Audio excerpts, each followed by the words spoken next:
सवाल कह रहा है कि द्विघात बहुपद दिया गया, ठीक है। क्या दिया गया, एक्स स्क्वायर प्लस के 99x प्लस 127 के शून्य का, तो हमें बताना है। देखो समीकरण क्या दिया गया, एक्स स्क्वायर प्लस के 99x प्लस के 127, ठीक। हमें मालूम द्विघात समीकरण का क्या व्यापक समीकरण क्या होता है, वो हमारा होता है ए एक्स स्क्वायर प्लस के बी एक्स प्लस के सी, ठीक है। तो ए का मान क्या आ गया, 1 आ गया, बी का मान हो गया 99 आ गया, सी का मान हो गया 127, ठीक। हमें मालूम, हमें निकालने शून्य, तो क्या होता है अल्फा प्लस बीटा बराबर शून्य का योगफल क्या होता है माइनस के बी अपॉन के। बी क्या है हमारे पास 99, ए का मान कितना 1 है, तो क्या हो गया 99 आ गया। अल्फा इंटू बीटा बराबर सी अपॉन के ए, तो सी हमारे पास क्या 127 है, ए क्या है, तो ये क्या हो गया 127 हो गया। अब हमारे पास जो मान आया अल्फा प्लस बीटा का मान लो अगर अल्फा का मान ऋणात्मक है, ठीक, बीटा का मान भी ऋणात्मक है, तो संख्या का मान क्या आ जाएगा माइनस में ही आएगा, सीधी बात है।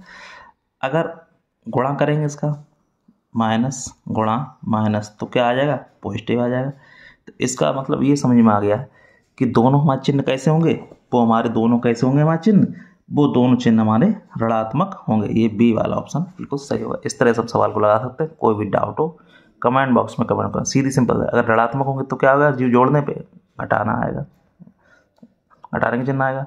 अब गुणा करेंगे तो माइनस माइनस क्या हो जाता है प्लस हो जाता है। तो इसका हमें क्या पता चल गया, दोनों चिन्ह कैसे होंगे हमारे, दोनों चिन्ह हमारे ऋणात्मक होंगे। बहुत ही सिंपल क्वेश्चन था। चलिए अगला कर लेते हैं।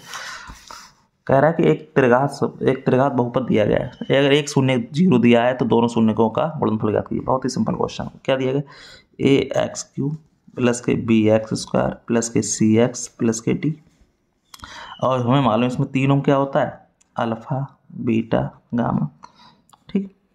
अब जरा यहाँ सोचो, हमारे पास क्या सवाल दिया गया, ये सवाल दिया गया। अब योगफल क्या होता है alpha plus beta plus gamma बराबर क्या होता है माइनस के बी अपॉन के। बात को समझे ना। अगर गामा इसका मान मान लिया हमने जीरो, क्या करें एक शून्य जीरो दिया गया, तो अल्फा प्लस बीटा बराबर क्या फार्मूला आ गया माइनस के बी अपॉन के, ठीक।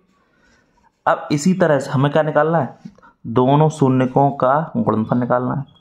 तो क्या होगा alpha into beta plus beta into gamma plus gamma into alpha बराबर क्या होता है सी अपॉन के। अब हमने गामा का मान क्या मान रखा है जीरो मान रखा है, इसका जीरो मान रखा है, तो ये पद क्या हो जाएंगे जीरो हो जाएंगे। तो अल्फा इंटू बीटा बराबर क्या हो जाएगा सी अपॉन के। अब हमसे क्या पूछा है तथा दोनों शून्यकों का गुणनफल बताइए।